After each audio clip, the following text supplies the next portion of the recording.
Good evening. This is Miss K with What's Hot and What's Not in Psychology and the World Abroad. I had planned on doing a different topic today.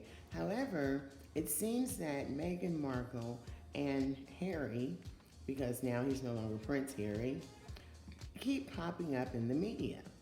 So I began to psychoanalyze their situation.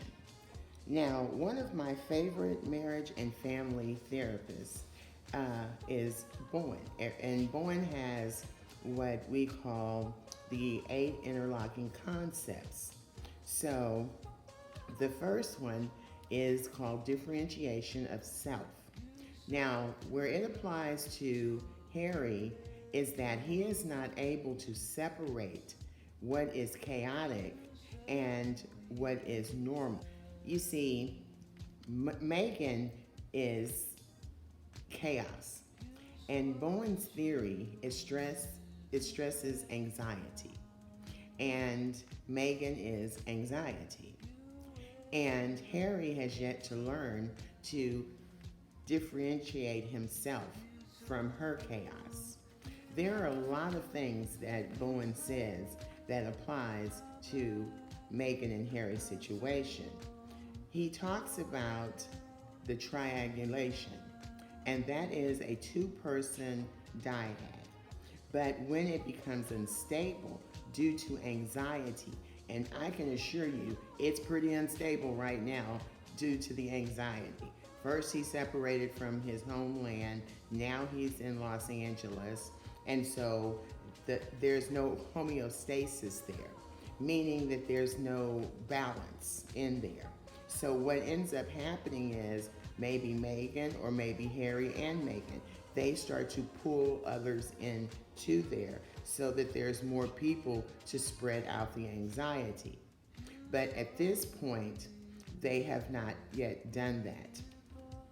The nuclear family emotional process is another one of Bowen's theories. Here, the nuclear family handles differentiation with conflict and anxiety, which is probably what's going on right about now with Meghan and Harry. It leads to extreme conflict, distance, over and under functioning, and it focuses on the child. So what happens is now the baby becomes the center of the attention because they are so in chaos in their relationship. And I'm sure behind the scenes there is a lot of conflict. And there's fighting and there's blaming, and reciprocity occurs when one person takes the whole responsibility for the two.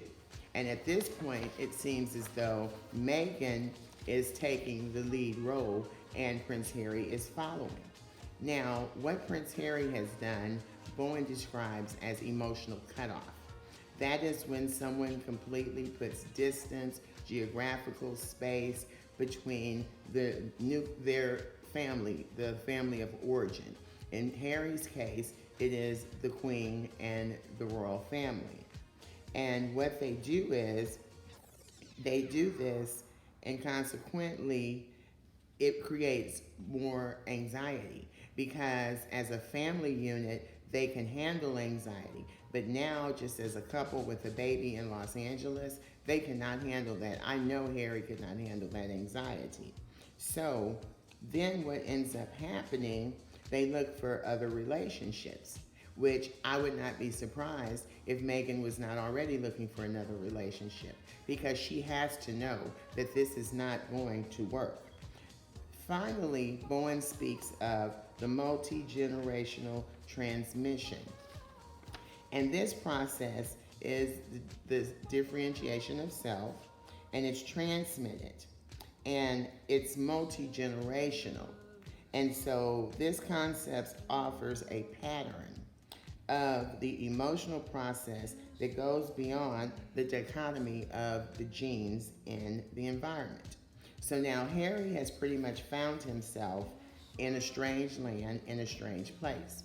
One of my viewers mentioned, when I said who would get the baby, mentioned that of course the baby would go to the monarchy. Well, not necessarily, because of the fact that the baby is in the United States and his mother is a United States citizen.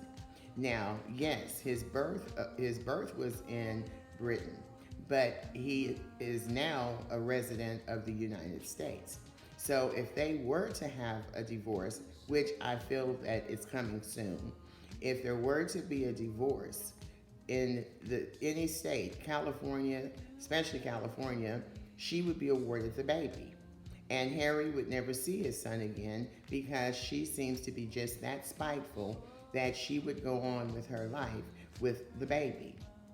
So I knew this was coming. I saw it, and after all, Meghan is an actress. And so she acted her role until she won her Oscar to be Prince Harry's wife. Now, as they say, leopards never change their spots. Her true spots are coming out. She is very selfish, no matter, maybe that's the narcissism in her, but she does not seem to care about Harry's feelings. She doesn't care about her son and his royal title. It's all about Meghan. And I've got news for you, Meghan. You may do voiceovers, but you will never be a top A-liner in Hollywood, especially the way that you have done and destroyed this man's family. And if this is what you were looking for, you are not going to get the results that you expected.